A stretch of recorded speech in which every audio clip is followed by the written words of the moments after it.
double up. 3 or 4 times, I ain't telling no lies, I just run it up. Never let a hard time humble us. Double up. I ain't telling no lies, I just, yeah. I ain't telling no lies, I just 5, 4, 3, 2, that's time. I got to you, that money, my dreams come true, my life in diamonds. Who knew? When my girl put me on Sebi, and you know me, I'm like, all right, let me see what it's about. And I wasn't eager to believe it, you know. I just started listening to him talk. You feel me? I'm a word person. You know what I mean? I write. I'm a performer. I'm a talker. So I felt a certain frequency from what he was saying. Yeah. It was making too much sense. And then I tried it, and I felt the impact. I didn't have no disease I was trying to get rid of. I just was tired from touring and from being on the road all the time and smoking weed and not eating right. And I'm like, I need to figure out a way to keep my energy balanced. And it worked. You know what I'm saying? And so I started really reading up on dude, watching his interviews and everything, and I just found myself telling people about it. I ain't even wanted to be like spread the word, campaign, be an evangelist. I just started talking to people about it. Anybody would say something, oh, you should try this, bro, or you know, sis, you should try this. Then I found out about that trial, and I'm like, damn, that story. Forget about the health benefits of it and all that. Just from a story point of view, somebody went to trial and proved in court that they cured HIV. That's a great story. You know what I mean? From that point of view, that story should be told, you know? And so that's why I've been trying to collect info and put together the documentary about it. Not on some like convert the world to take Sebi's. I think that story is interesting. It should be told. I say invest in some assets as opposed to trick off my money on some liabilities like diamonds. You know what I'm saying? Cars that lose value as soon as you drive them off the lot.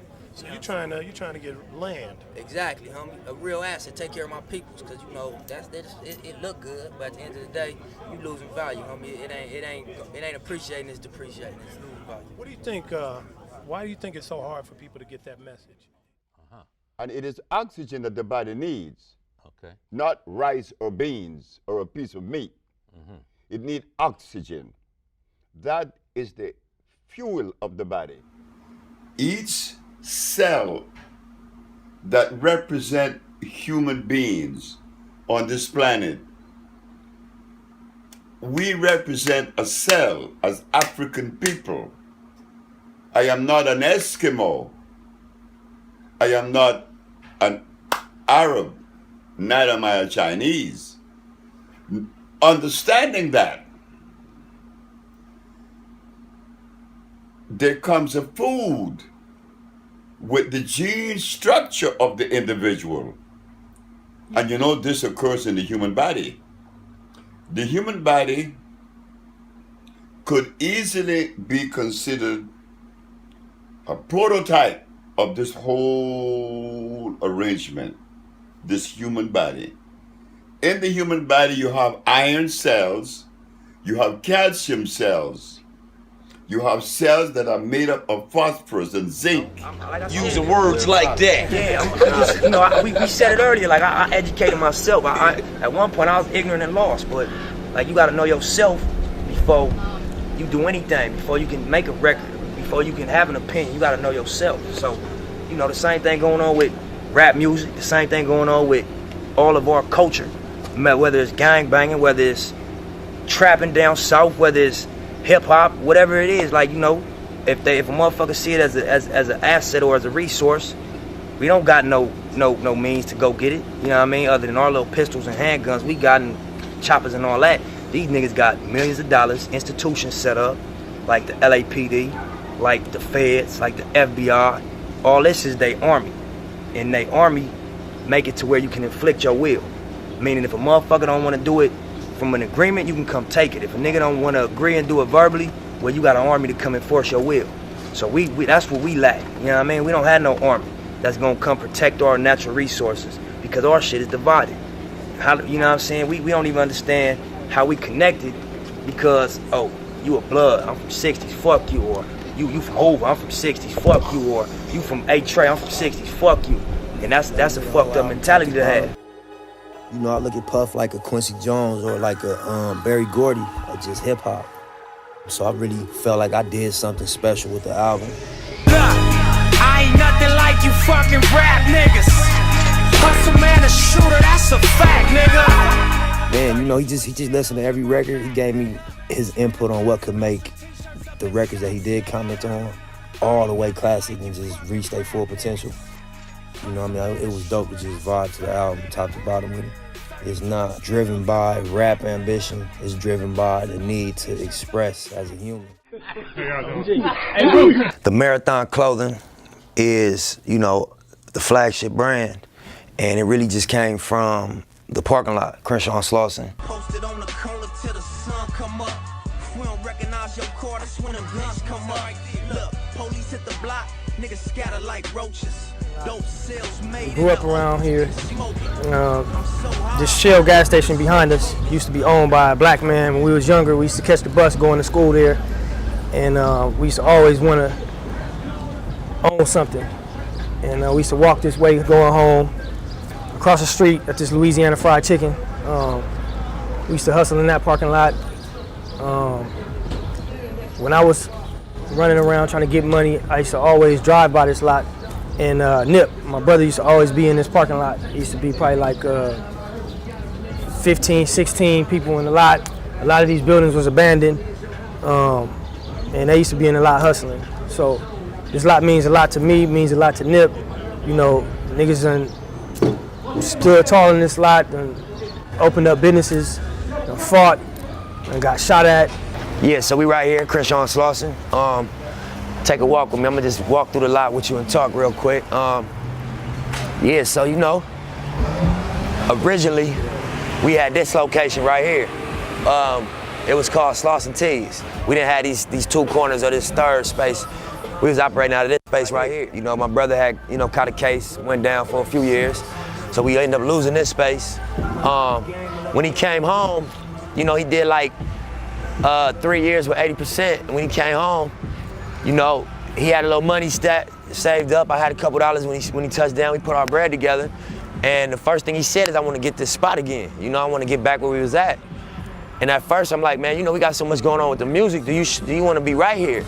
And he like, you know, it's important that we, you know, keep what we had going and also, you know, execute what we started, finish what we started. So he set up a table on this bus stop right here on Crenshaw and Slauson. And basically he was selling t-shirts and socks on parole on a table. You know what I mean? Every day you drive down Slauson, you'll see my brother in the middle of the street making his sales. The first, you know, bread he got, he grabbed the space. First, last in the security deposit. And you know, from there it been flipping every dollar. Out here though, my nigga been in this parking lot for years, my nigga, you feel me? Before we had the shop and all that, niggas should be right here out the trunk, doing what we do, getting our little money, you know what I'm saying, scraping up our little ends.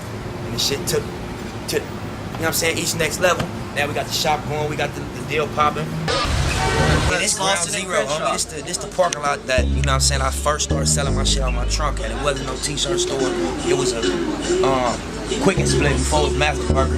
This was a clothing store, somebody else owned it. We was about 15, 14 out in the parking lot doing us. Before we was selling music, we was doing what all these young niggas do, trying to get money around here, grinding. Then we transitioned to music, transitioned to art music.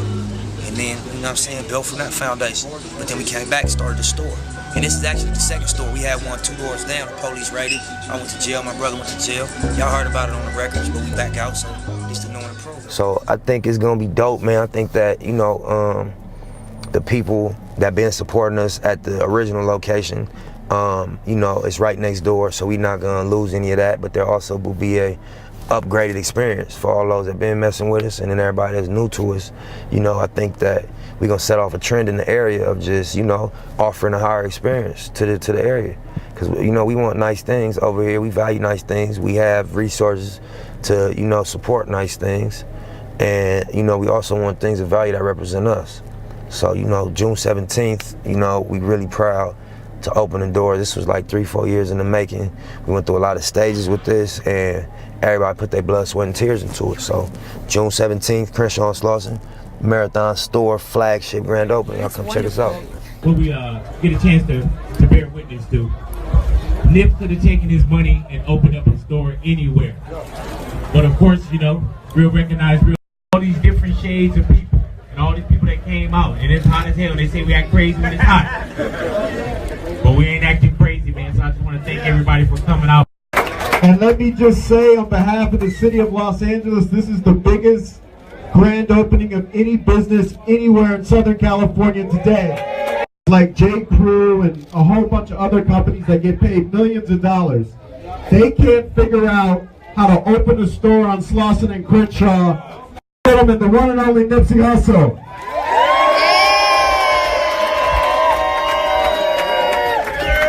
Hey, so thank everybody for coming out. On them scissors, don't even worry. No, but everybody, you know, I say this a lot. I feel like my area put me on as far as the music. Because I was out, looked like we had fans. But we really did, you know what I'm saying? So thank everybody. It's been a long time coming. This is for y'all, this is for us. And it's just first out to my whole team. This was not me, my labor. This was the team labor. My dad, my brother, Fast Adam, Jay, D. One love. Turn the mic off. 5, 4, 3, 2, 1. Marathon is now open.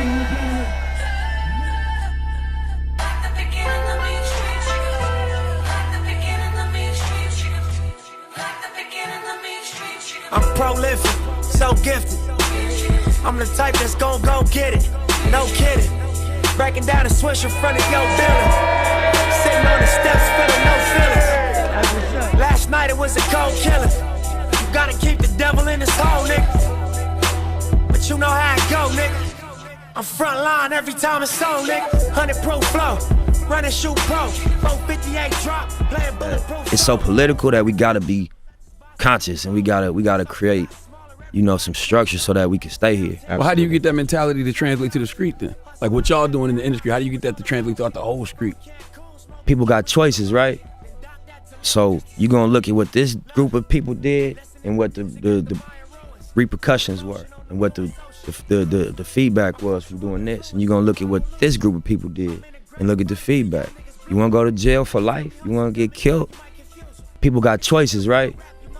So you're gonna look at what this group of people did and what the repercussions were and what the feedback was from doing this. And you're gonna look at what this group of people did and look at the feedback. You wanna go to jail for life? You wanna get killed? Do what we was doing. Right. You wanna get you some money, level up, create brands, build your team, get your family, get your homies on. Follow what we doing. It's your choice.